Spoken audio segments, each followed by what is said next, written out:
నమస్తే, జై శ్రీరామ్, భరత్ మాతాకి జై, వందే మాతరం. నేను మీ విలాసాగరం రమేష్. ఈరోజు 25th డిసెంబర్ 2025 గురువారం మధ్యాహ్నం ఈరోజు విడేస్తున్నా. ఫ్యామిలీతోటి ఓ ట్రిప్లో ఉన్నా. ఇక్కడ దాకా జర్నీ మంచిగానే జరిగింది. ఇక ముందు కూడా మీ అందరి ఆశీర్వాదం మంచిగా జరుగుతుంది, ఇబ్బంది ఏం లేదు. అయితే ఒక 5-6 months బ్యాక్ ఒక అబ్బాయి, సంగారెడ్డి జిల్లా అన్న మాది, నేను ఈ వీడియోలు చాలా రోజుల నుంచి చూస్తున్నా, నాకు బిజినెస్ చేయాలని ఉందన్న మీతోటి అంటే, నేను ఆయనకు అంటే బాగానే చెప్పి మాట్లాడు. బిజినెస్ అంటే ఇంట్లో వంట చేసేది కాదు భయ్య, ఫీల్డ్ మీద నిలబడి చేయాలి అంటే, లేదన్నా నేను రాను, మీరు ఏదైనా వెహికల్ ఉంటే చెప్పండి, నేను మీకు అమౌంట్ ఒక 10 లక్షల వరకు నేను అడ్జస్ట్ చేస్తా, మిగతాది మీరు అది తెచ్చుకుంటా అమ్ముర్రి, మనకి ఎంత వచ్చినా పర్లేదన్న అని అన్నాక, సరే మరి ఏదైనా డీలర్లో ఏదైనా బండి దొరికితే చెప్తా అన్న. ఆయన ఫోన్ చేసినాక 3 రోజులకేమో ఒకటి ఇన్నోవా క్రిస్టా 2022 మోడల్ అమ్మకానికి వచ్చింది. అన్న మరి 14,75,000 వస్తుంది బండి, మీరు ఓకే అంటే తీసుకుందామంటే, సరే అన్న మరి నా దగ్గర అన్ని లక్షలు వెళ్ళాయి అని, మీరు అడ్వాన్స్ ఇయ్యరని ఒక 50,000 పంపిండు. ఫస్ట్ 50,000 పంపింది, అది కూడా నాకు మా మేడం నెంబర్కో పంపిండు. అడ్వాన్స్ ఇయ్యరాక నేను ఆ బండి ఆయనకి అడ్వాన్స్ ఇచ్చినాక 2 రోజులకేమో 9 లక్షలు మా తమ్ముని అకౌంట్కి పంపిండు. మొత్తం 10 లక్షలు ఇచ్చింది నాకు ఆయన ఆ బండికి. మిగతా ఏదైతే అమౌంట్ ఉందో అది మొత్తం నేనే పెట్టిన. మళ్ళీ బండి అక్కడనే ఢిల్లీలో ఎక్స్ట్రా ఫిట్టింగ్ వేయించిన 60,000 50,000 బిల్ అయింది. అది కూడా ఆయనకు వాట్సాప్ చేసిన, ఆ పైసలు నేనే ఇచ్చిన. బండి ఢిల్లీ నుంచి జగిత్యాల వరకు బార్డర్ ట్యాక్సీలు, బై రోడ్ రావడానికి డీజిల్ టోల్ గేట్లు, డ్రైవర్ టెంపరరీ పైసలు అవి కూడా నేనే ఇచ్చిన. బండి వచ్చింది. బండి ఎన్ఓసి రావడానికి కొంచెం లేట్ అయింది. దానివల్ల ఒక 2-3 నెలలు బండి అమ్ముడు పోలే, అట్లనే ఉంది. 2-3 నెలల తర్వాత ఎన్ఓసి వచ్చింది. తెలంగాణ నెంబర్ వేయించినాం. నెంబర్ వేయించినప్పుడు మళ్ళీ డబ్బులు అవసరం పడ్డాయి. మళ్ళీ ఆ సార్కి ఫోన్ చేస్తే పాపం ఆ సార్ మళ్ళీ 2 లక్షల చిల్లరను 2 లక్షలు ఆయన ఇచ్చిండు. మొత్తం ఆయన నాకు 12,50,000 12,70,000 ఇచ్చిన లెక్క ఉంది నాకు. తర్వాత ఆ అమౌంట్ ఆయన నాకు ఇచ్చిన తర్వాత నేను ఆ బండికి జగిత్యాల తెలంగాణ ఆర్టీఐ డిపార్ట్మెంట్కు 3,50,000 ట్యాక్సీ కట్టి TG21 నెంబర్ వేయించిన. 33339 నెంబర్కే 20,000 30,000 ఖర్చు. ఆయన ముంగట ఏజెంట్తో కూడా మాట్లాడేస్తాం. అయితే నెంబర్ ఎందుకు వేయించినామంటే, నెంబర్ అయితే చాలామంది లోన్ పెట్టుకుంటారు, దాని మీద 15-20 లక్షలు లోన్ వస్తుంది, 10 నుంచి 15 లక్షలు అయితే వస్తుంది. ఆ పాపం ఆయన పిల్లాడు పైసలు ఇచ్చిండు, నష్టపోతుండు. ఇన్ని రోజులు అయింది, నాకు కూడా మంచిగా అనిపించలేదు. నా బండ్లు కూడా ఈ GST వచ్చినప్పటి నుంచి బండ్లు అమ్ముడతలేదు. ఢిల్లీ పోతే కూడా మున్పటంత మార్కెట్ లేదు. మున్పు పోతే 3-4 ఎప్పుడైతే GST వచ్చిందో అప్పటి నుంచి పోయినప్పుడల్లా 3-4 కార్లకు మించి అమ్మలేదు. మార్కెట్ స్లో ఉంది. మేము కూడా కార్లు కొనుడు బంద్ చేసినాం. ఎందుకంటే ఇక మార్కెట్ లేనప్పుడు మనం కొనుడు ఎందుకు, పెట్టుబడి పెట్టి బ్లాక్ అయిపోతున్నాయి పైసలు. ఆల్రెడీ సైడ్లో మనం 50 లక్షల మాల అయిపోయాం. ఈ పిల్లలతో ఫోన్లు ఎక్కువ అవుతున్నాయి. అమ్మన్నా నేను మా ఇంట్లో నాకు ప్రాబ్లం అవుతుంది అంటే, సార్ మ్యాటర్ ఏంటంటే మార్కెట్ లేదు, బండ్లు అమ్ముడు పోయే పరిస్థితి లేదు అంటే, మరి నేను తీసుకుపోతా అన్న, నా దగ్గర కస్టమర్లు ఉన్నారన్నాక తీసుకోపోమని చెప్పిన. రిజిస్ట్రేషన్ అయినాక నేను లేను, ఢిల్లీలో ఉన్నా, వచ్చి బండి ఉండవేయండి. ఒకరోజు 5 రోజులు 10 రోజులు ఆయన దగ్గర ఉంచుకున్నాడు. ఆయన కూడా నేను 4-5 కస్టమర్లు నాకు ఫోన్లు చేస్తే ఆయనకు నెంబర్లు ఇచ్చిన. ఆ కస్టమర్లకు ఈయన నెంబర్ ఇచ్చి మాట్లాడిపించిన. వాళ్ళు కూడా బండి చూసుకున్నారు. వాళ్ళు బాగా తక్కువ అడిగిరన్న, మనమే 19 లక్షలు అయింది మనకు రిజిస్ట్రేషన్ తోటి, 22 మోడల్ క్రిస్టా. మనం కనీసం 20 అమ్మకున్నా 19 అమ్మినా నీ పైసలు నీకు, నా పైసలు నాకు అత్తే అని మాట్లాడుకున్నాం. నేనేం చెప్పినంటే, సార్ నేను 50,000 నష్టమైన పోతా, మీరు నష్టపోకురి, ఎందుకంటే మీరు నన్ను నమ్మి పైసలు ఇచ్చారు, మీరు నష్టపోకురి అని ఆయనకి చెప్పిన. వారం అయింది, 10 రోజులు అయినాక ఆయనతో మా జగిత్యాలో ట్రావెల్స్ పిల్లాడు ఉంది. అన్న మరి క్రిస్టా మీది అమ్ముతా అన్నారు కానీ నేను తీసుకుంటా, నేను లోన్ పెట్టుకుంటాను.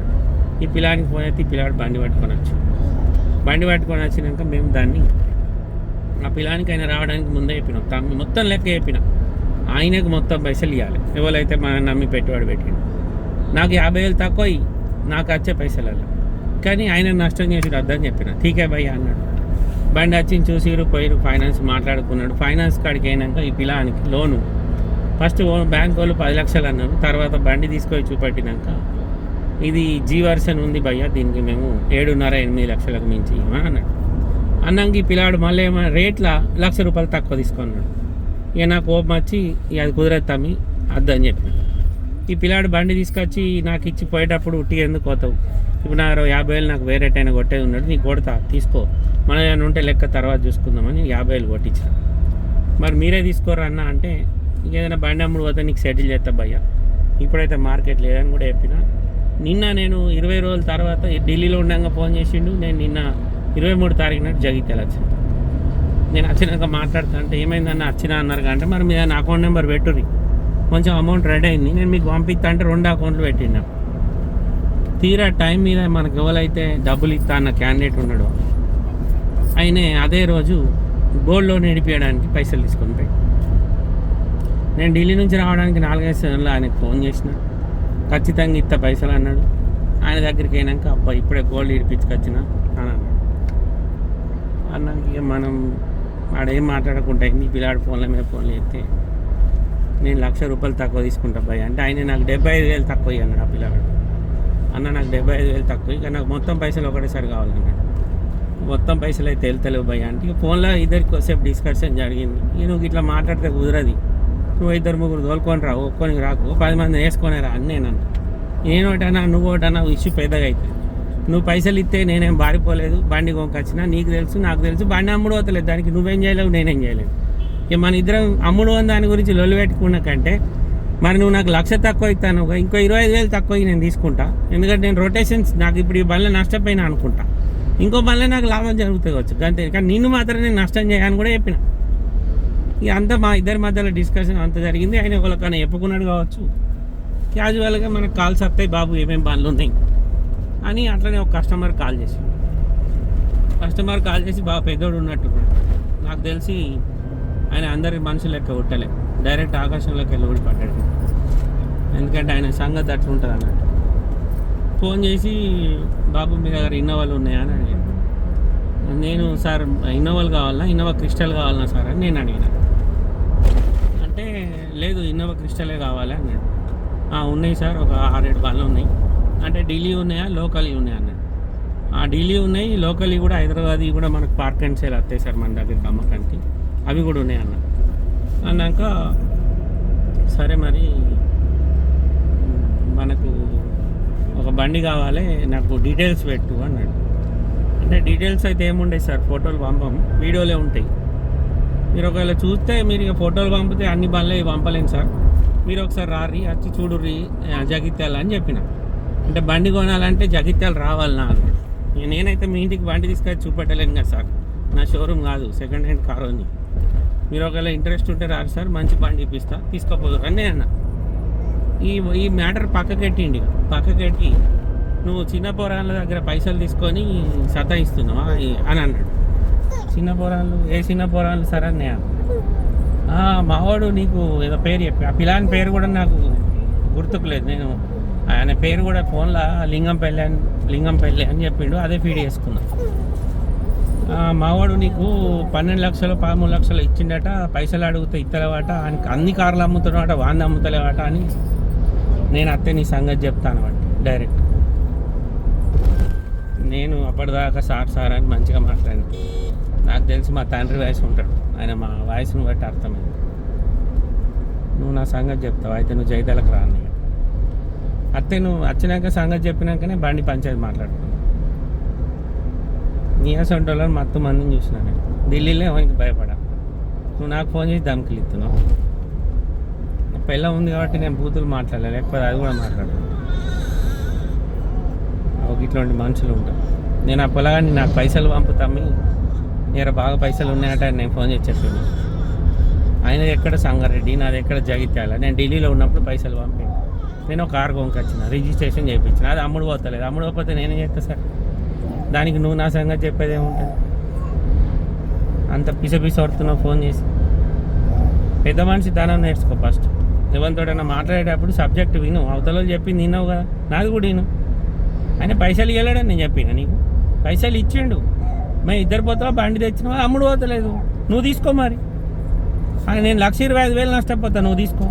1,25,000 అంటే సంవత్సరం సంపాదన గరీబోనికి. ఆ పైసలు నేను మర్చిపిస్తా పీకర్. నాకు 1,25,000 నష్టమైన పర్లేదు, నువ్వు తీసుకో. ఆ పిల్లానికి నష్టం జరగకుండా నేను ఆడికాడికి నీకు రూపాయి నష్టం చేయకుండా నీకు పైసలు ఇస్తా అని చెప్పిన. అంటే తాపకు 2 లక్షలు ఇస్తాయి, పైసలు కావాలి. ఒకటేసారి కావాలంటే నాకు 2 వద్దా? నువ్వు పెద్ద మనిషివి కదా, వచ్చి 10 మందిని తోలుకొని వస్తాను, 50 మందిని తోలుకొచ్చుకో. నా దగ్గర తప్పు ఉంటే పంగకాల కిందకే లీగిపోతా. నేను తప్పు చేసిన అలా దా తప్పేముంది? ఆ పిల్లాడు నాకు పైసలు ఇవ్వడానికి ఇట్లా నేను చెప్పినా అన్ని రికార్డింగ్ ఉన్నాయి, నేను రికార్డింగ్ చేస్తలే. నాకు లేదా రికార్డింగ్ సిస్టమ్? నాది కూడా రికార్డింగ్ పోనే. నువ్వు మాట్లాడినాయని నేను కూడా రికార్డ్ చేసిన.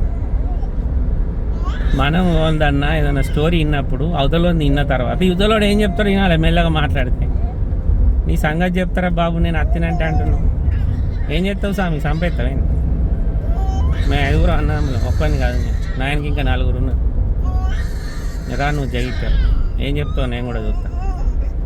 ఇది కథ సార్. నేను ఆ పిల్లగాన్ని పైసలు పంపవాలే, ఆయన ఎవరో నాకు తెలియదు. ఫోన్ చేసిండు, అన్న నేను ఇట్లా అన్నాడు. సరే తమ్మి, ఏదైనా బండి చెప్తాను, ఒక ఇన్నోవా క్రిస్టా ఉంది, మరి పెడతావా పెట్టుబడి, నేను కూడా కలుపుతా, ఇది నీకు 10 లక్షల రాదు అన్న. సరే అన్నాడు, 10 లక్షలు పంపిండు. తర్వాత 2 లక్షల చిల్లర రిజిస్ట్రేషన్ అప్పుడు ఇచ్చిండు. అంత పెద్ద కథ జరిగింది దాని వెనకాల.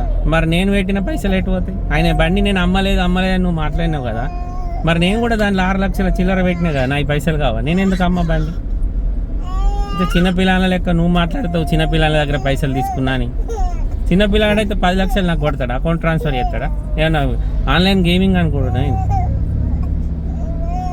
ఇక నేనేం మాట్లాడాలి నీతో?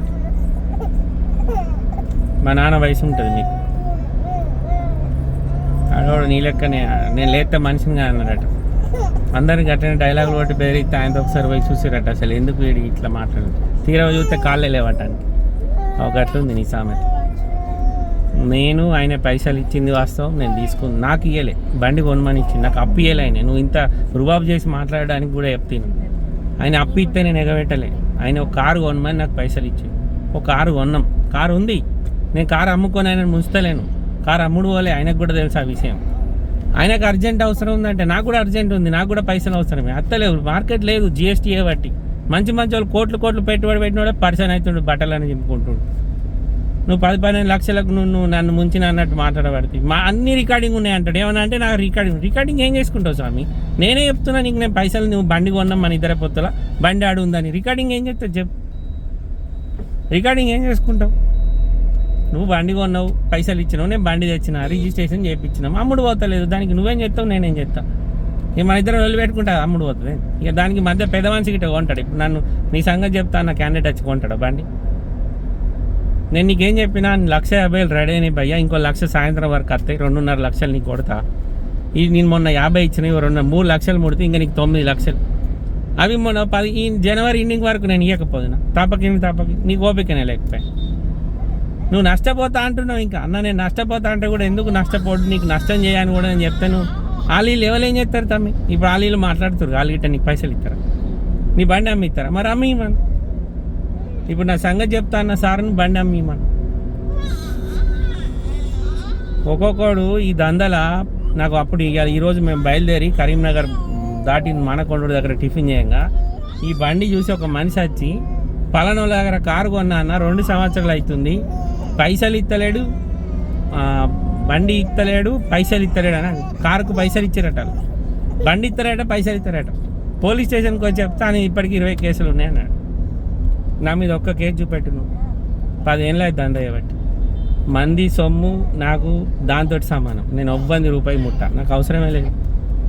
నీలాంటి వాళ్ళు పెద్ద మనుషులు ఆడ దాపి తానికి జిందాబాద్, ఈడు దాపి జిందాబాద్, ఆ బాపతి కాదు నేను. నువ్వు మాట్లాడిన భాష మంచిగా లేదు, ఫస్ట్ ఆ భాష మార్చుకో.